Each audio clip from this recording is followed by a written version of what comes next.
Assalamu alaikum.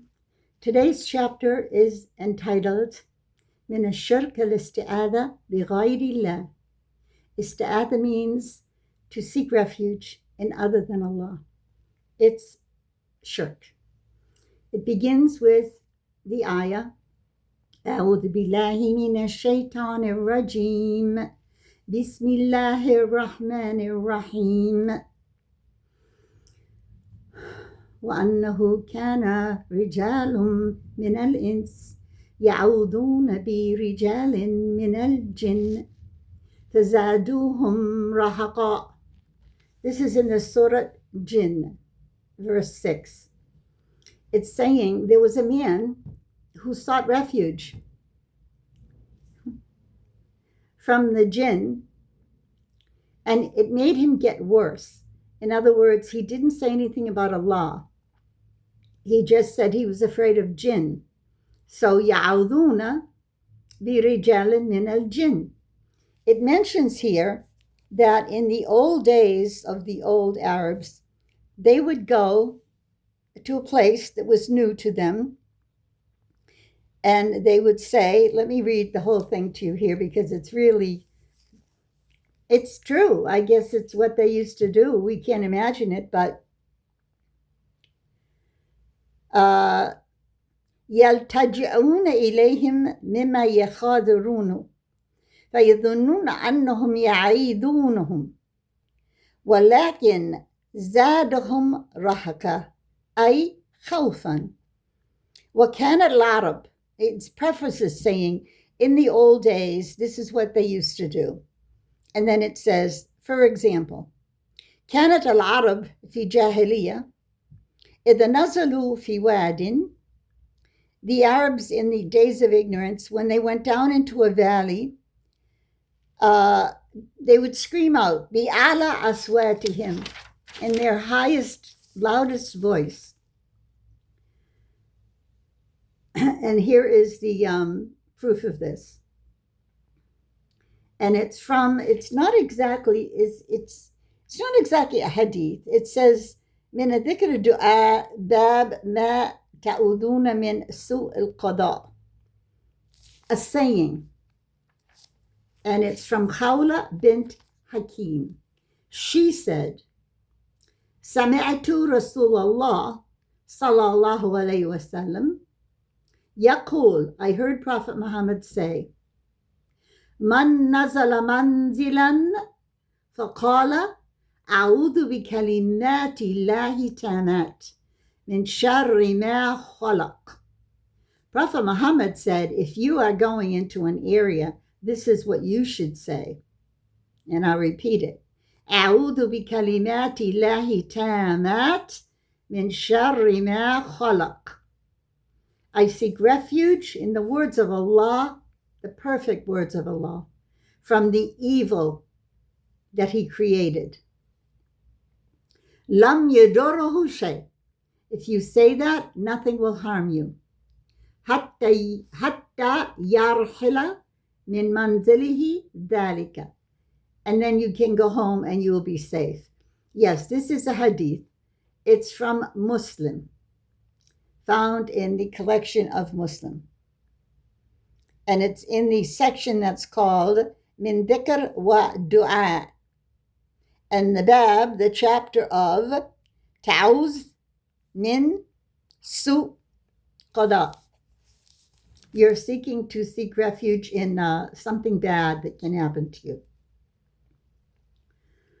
Now, za'aran, he's saying the word ذرعا وخوفا.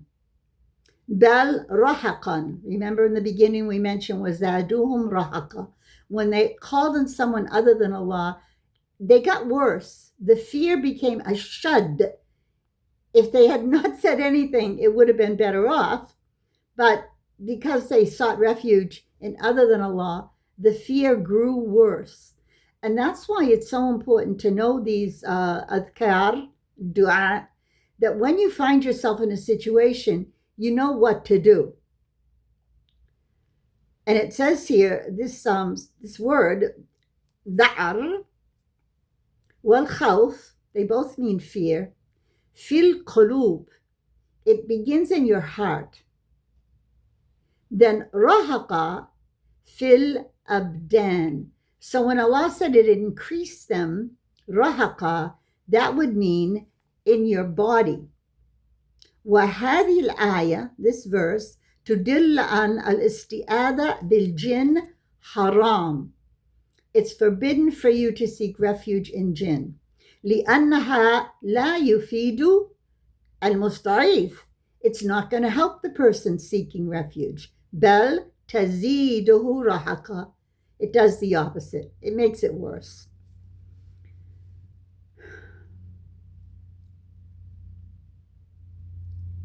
فعوقب بتقدير قصده وهذا ظاهر فتكون الواو ضمير الجن. This is the grammar again telling you that what this pronoun is referring to. It's referring to the jinn.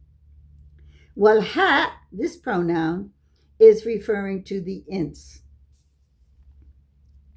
And then he continues the grammar, but this is a little bit important. In al-ins, zadu al-jinn rahaka. So the jinn is the one that made the person get more afraid because he was calling out to them for protection, I suppose. Istikbar, ولكن صحيح الأولى قال برجال من الجن. It's a little confusing for us to relate to this concept because, you know, when I first came to Egypt, I would say I wasn't even there a few months, maybe 2 or 3 months. And I was invited to a ladies' coffee clutch. Foreigners married to Egyptians. I was invited. My husband didn't want me to go. He said, you don't go to those things. All they do is complain about life in Egypt, and they complain about their husbands, and it's just I said, I want to go. I want to go. She invited me. I like her. She's a British lady. So he said, okay, but I'm telling you, you're not going to like it. It's foolish. And he dropped me off, and he arranged what time for me to be picked up. Well, of course he was right. He's always right about everything having to do with Egypt. All they did was complain. And do you know, one of them said to me, you know the problem with these people here? They speak more about jinn than they do about Islam. Okay, now that is correct. Because all this jinn talk, and can you imagine American, a new Muslim, I mean, what do I know about these things? But she was very adamant that she was going to convince me that they didn't know much about Islam. And so I'm just listening and I'm thinking, well, what do I know? So when my husband came to pick me up, he said, huh? Didn't I tell you? I said, yeah, I don't want to go there anymore. You know, we have a saying in Arabic, man daqa a'raf, the one who tastes knows. So he gave me a little taste, and yeah, it's good to do it that way rather than to just forbid me, because then we'd fight and I'd hold it against him and it would be just, anyway. Okay, so he's saying the same thing over and over again, which I keep telling you, this is what happens. Repetitive and a lot of grammar. So here we're not going to do anything now about that. Too much grammar. No. This whole page has got to do with, you see why? Because the Arabs who read this, it's the Arabs who read this, not like me who are trying to make it translated for you so that you'll understand. Just grammar, grammar, grammar, grammar, grammar. Here's something good. Well, ablag. This is telling you that this is going to be more clear for you if you know. أعوذ بالله من الشيطان الرجيم. بسم الله الرحمن الرحيم. قل لو كان البحر مداد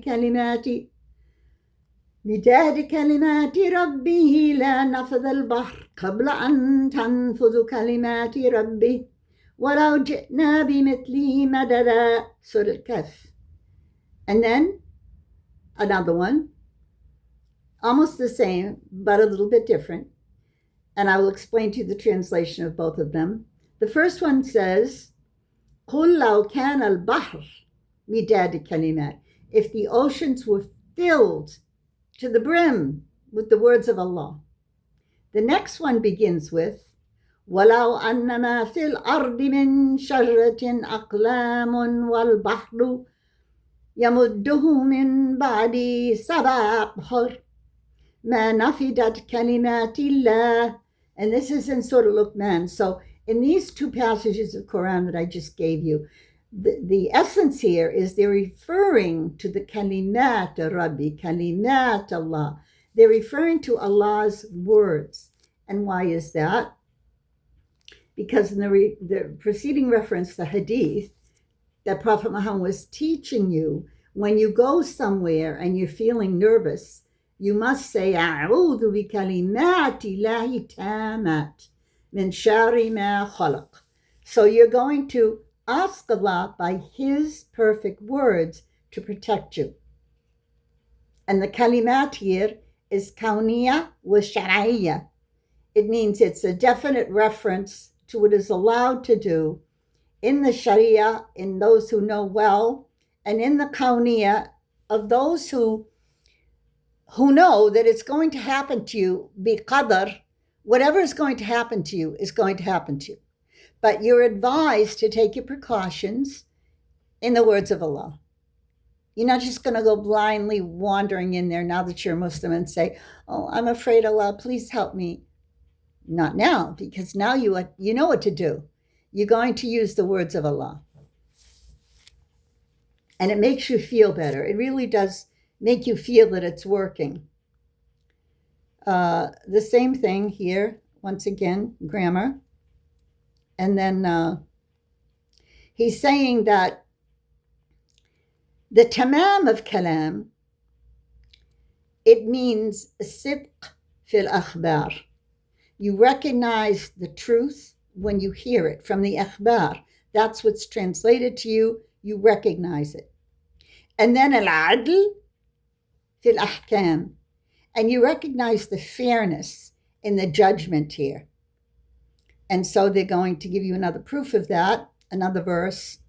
وَتَمَّتْ كَلِمَةْ رَبِّكَ صِدْقًا وَعَدْلًا. And this is Surah Al-An'am. وَتَمَّتْ. You see, كَلِمَاتَ اللَّهِ تَامَّةً. That the other one said, referring to the words of Allah, كَلِمَاتَ اللَّهِ تَامَّةً. This one is singular. وَتَمَّتْ كَلِمَةُ رَبِّكَ صِدْقًا وَعَدْلًا. So whether it's a plural kalimat or whether it's a singular, it's all صِدْقًا وَعَدْلًا. It's all true and it's all very fair. And this is An'am, Surah An'am. And then, مِنْ شَرِّ مَا خَلَقَ. From the evil which He created. I always means, in other words, من شر الذي خلق لأن الله خلق كل شيء. And this is a very important point that people sometimes don't get. Did Allah create evil? Yes. Allah created everything. So, الخير والشر. ولكن الشر لا ينسب إليه. We say الشر ليس إليك. There's a du'a. We say الخير كل في إيديك. The goodness, the khayr, all is in your hand. Ashar, the evil, laysa ilayk. And this is important that he's explaining this because, once again, I'll go over it. من شر الذي خلق لأن الله خلق كل شيء. الخير والشر. Allah creates good and evil. ولكن الشر لا ينسب إليه. Evil is not given to Him as one of His attributes. لأنه خلق الشر لحكمته. He creates the evil for a reason. لحكمته. فأعاد بهذه الحكمة خيرا. This is so beautiful. If you live in it like I have, you really feel it. Allah allows His creation, the evil, to bring forward something better. There's a hikmah in it. There's wisdom in it. So if something happens to you and you really feel it's super bad, It's evil. How can this be okay? Just wait a minute, or a year, or 10, or 20. You will soon learn that Allah has good in it. Or maybe it won't be soon. What you're supposed to do in these cases is be patient and never for a minute doubt that Allah doesn't know what he's doing or that he means to torture you or harm you. No, he never does. Okay. وعلى هذا القول, according to these words, شر ليس في فعل الله بل في مفعولاته. In other words, he's saying that the evil is not in what he does. It's what is done as a result of it. It's maf'ulat. It's like the direct object.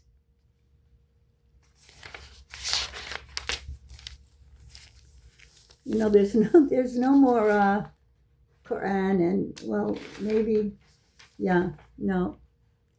I really like it when we have the actual nusus of Quran and Hadith.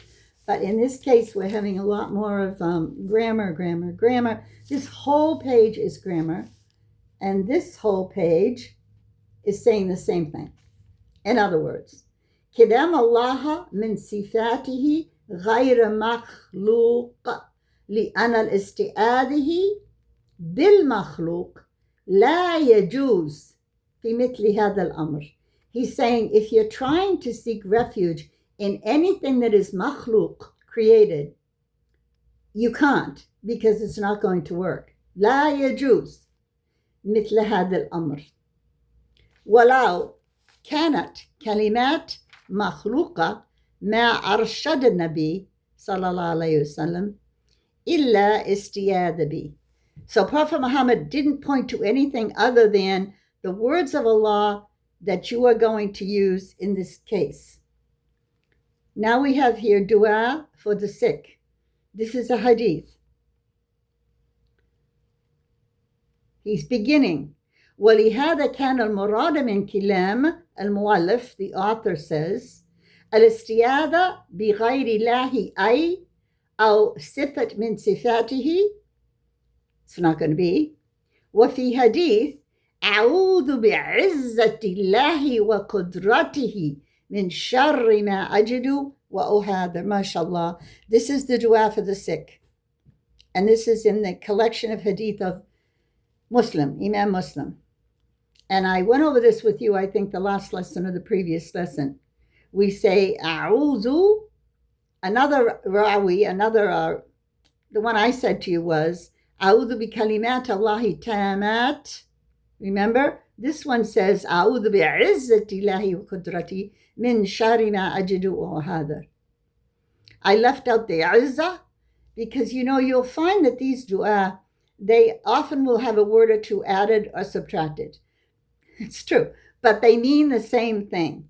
So if I said to you, A'udhu bi kalimati Allahi tamat min shari ma ajidu wa hadar. This one says, A'udhu bi'izzati Allahi wa qudratihi min shari ma ajidu wa hadar. Same meaning.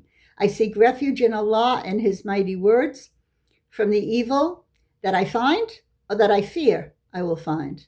And remember we talked about psychosomatic illness, that perhaps nothing is really there, but you're just afraid it's there.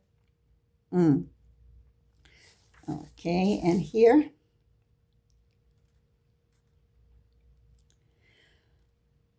Al-isti'adha bi-ashab al-qubur. Oh yes, they do this. They seek refuge in dead people. Ashab al-qubur. فإنهم لا ينفعون ولا يضرون. Why are they doing this? They get no benefit out of it, and there's no harm to come out of these dead people in the graves. فالاستعاذة بهم شرك أكبر. It's a very big sin to do this, but they do this. سواء كان عبد قبورهم أو يعيد عنهم. Doesn't matter if they know who's in the graves. They do this as tradition. They will go to the so-called holy man's grave. You know who does this? The Catholics.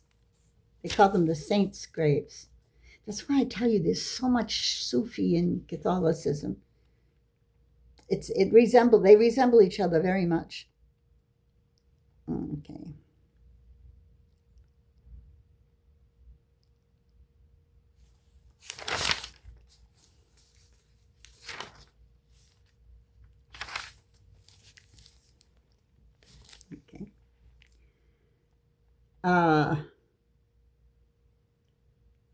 he's talking about this hadith, Sahih Muslim, لما ذكر النبي صلى الله عليه وسلم الفتن قال فمن وجد في ذلك ملجأ فليعذ به.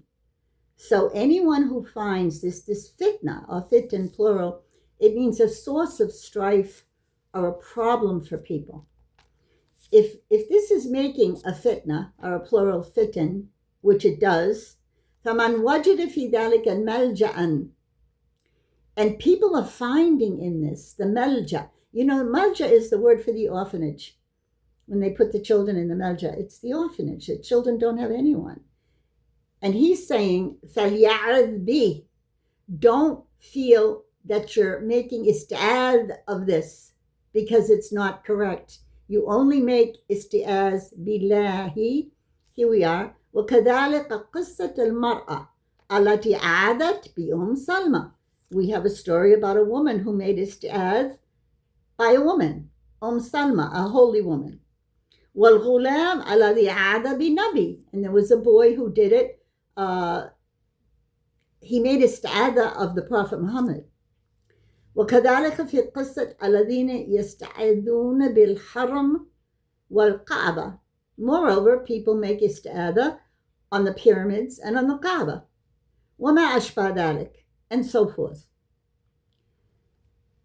He's saying this is wrong. فَإِذَنْ اِتَّرَدْنِي قِطَاعَ طَرِيقٍ. How about highway robbers? القطاع الطريق. فعدت بإنسان يستطيع أن يخلصني منهم فلا شيء فيه. If you're afraid of a robber, لكن تعليق القلب بالمخلوق لا شك أنه من الشرك. You're afraid of a robber because you know he's a highway robber. Then what are you supposed to do? You're supposed to fear Allah of making you afraid of that robber. That's not what Allah wants you to be afraid of. Allah wants you to be afraid of Him. So don't try to overcome any evil without Allah's name in it. And this, of course, is something we can say extremely pertinent, relevant today. People are living in a violent, I'm in America, a violent environment, and they're surrounded by highway robbers, and they haven't got a clue about saying, أعوذ بكلمات الله التامات من شر ما خلق. They don't know what to do. So often what they will do is, you see it on the news every day, every minute, they'll either run, probably not going to do them any good because the robber will have a gun or a knife or something. Or they'll get in an altercation and they'll try to work their way out of it, or they'll end up having a fight with the robber and they kill each other. You know, it just... This is why we have Duaa. When we're in a fear situation, something that could definitely make you nervous and afraid, like highway robbers, what you want to do is call on Allah immediately. In the situation of fear, that's when you use your Duaa. That's when you use it more than any time. I mean, you can use Duaa any time, but when you're really afraid that someone's going to harm you, immediately mention Allah. And then it goes on more about this subject. This is never going to work. Illa lila wa bila. It's saying it's not going to help you. This is the only way you're ever going to get help, is to call upon Allah and make sure that you're doing it according to the Sunnah. And he ends with, La yajuz isti'adha bighayri Allahi mutlaqan. Mutlaqan means absolutely not allowed to make isti'adh by anything other than Allah. And then there's a recount or a replay of everything that was in this chapter. He says, the ulama yastadilluna ala anna kalimat Allahi ghayru makhluqa. You see, if you follow YouTube now, some of these old arguments or premises or whatever are coming back now. Is the Quran created or uncreated? So this argument has been going on for centuries. And there was a group called the Mu'tazila that said, no. The Quran was created. Of course, it has to be created because it's a thing. It's there. You see it, of course. And the correct answer is no, it's not created. It's the words of Allah. So you can't say, that book called the Quran arrived in such and such a place and time because somebody did it. No, the Quran is uncreated. Do you know they used to kill each other over this? They did. And it's still happening. Arguments now. Type in YouTube, Quran created or uncreated, and see what they say. Imam Ahmad went to prison for this because he refused to say what they wanted him to say. So they put him into prison. And Egypt is the most famous place that liked these people, called the Mu'tazila. I think we've covered this subject very well. I'm just glancing here because at the end of every chapter, they give you question and answers to see if you understood it. And they'll sometimes throw light on some things that perhaps you might have been confused about. But I read this before, so I'm not confused about this. I just know that there are some things here. For instance, من الأمور الباطلة أمرا من عمل الجاهلية. He's saying of the worst kinds of behaviors are the behaviors that they did when they were in the age of ignorance. في جاهلية كانوا يستعيذون بجن. And in those ignorant times, they would always seek refuge in jinn. فَبَدَلُوا بِهَذَا الكلمات, and they would change the words that Allah ordered them to say. أن يستعيذوا بكلمات الله تمات من شر ما خلق. Now you might say to me, وهذا طريقة هي طريقة السليمة, the right way, the Salima. Salima means to be, it's a beautiful woman's name. I once knew a Moroccan woman. Her name was Salima. And I think a lot of women should use that name because it's so beautiful, but she's the only one I ever met that had that name. You might say to me, well, what were they supposed to say before Prophet Muhammad came? Isn't that a good question?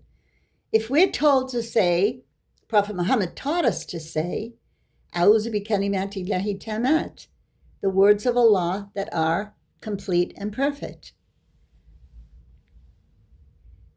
I think if you take I don't want to say my point of view because it's based on ilm, but I believe that all prophets taught us all that we needed to know. So sometimes, especially in Egypt, they would have everything as Prophet Muhammad, nothing else works, nothing else is any good. And it was a Sufi approach, this whole thing. They go overboard in praising Prophet Muhammad, even though Prophet Muhammad said, don't do this. I've given you this in other lessons. Don't overly praise me the way the Christians overly praised Jesus. Say that I'm a servant and a messenger. People don't listen to that. They just make it up as they go along. So I'm sure that there were words that were taught by all prophets throughout history to help people ward off evil. Now, it's a half an hour. I'm going to save this for later, but Arabic here is a paramount subject. Did they know Arabic? I say they did. And we'll get on about how I believe that all revelations came in Arabic, but that's a very, very controversial statement that I just made. I believe it. I have proofs, but I don't think that's what you're ready for right now. You have to first learn some Arabic. Just memorize one surah. I don't know who's listening to me out there, but I think that perhaps now it's mainly Arabs that are listening to me because they're writing all the comments in Arabic. And that's fine. Someone said to me 2 years ago, could you please make lessons for us in Arabic? Because nobody teaches us these things. So by default, it's happening. Even though I always say my real audience is Americans. I probably shouldn't say that. That's not right. Because I always say, well, you can read it. You know how to do it. But I'm learning, that they really don't. Years ago, 40 years ago, I always talk about Sheikh Ismail, my great teacher from Ghana.